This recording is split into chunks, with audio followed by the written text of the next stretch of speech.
Welcome to four sides TV. నా పేరు రేవతి.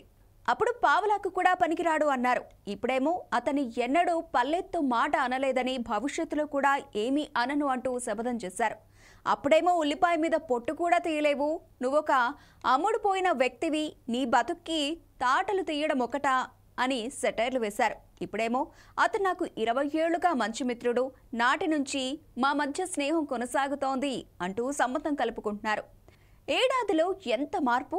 రాజకీయ నాయకులు ఏ ఎండకు ఆ గొడుగు పడతారనడానికి, అధికారం పదవి కోసం ఎప్పుడైనా మాట మారుస్తారనడానికి తాజా ఉదాహరణ ఇది.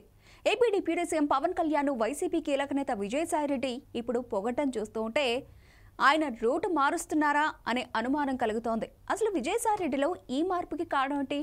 Let's watch the story. 2024 assembly ఎన్నికల్లో టీడీపీ, జనసేన, బీజేపీ కూటమిగా పోటీ చేశాయి. వైసీపీ మాత్రం ఒంటరిగా పోరాడింది. వైసీపీలో నాడు కీలక నేతగా ఉన్న విజయసాయిరెడ్డి ఆ ఎన్నికల సమయంలో జనసేన అధినేత పవన్ కళ్యాణ్ పావలాకు కూడా పనికిరాడని, ఉల్లిపాయ మీద పొట్టు కూడా తేలేడని, అమ్ముడుపోయిన వ్యక్తి అని తిట్టిన తిట్లు తిట్టకుండా తిట్టేశారు.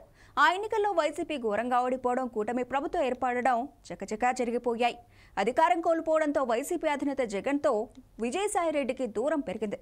జగన్ చుట్టూ చేరిన కోటరీ ఆయనను తప్పుదారి పట్టిస్తోందని విమర్శించారు. తాను ప్రస్తుతం రాజకీయాలకు దూరంగా ఉన్నానని, రాష్ట్ర రాజకీయాల్లో తన అవసరం ఉందంటే తప్పక వస్తానని సెలవిచ్చారు.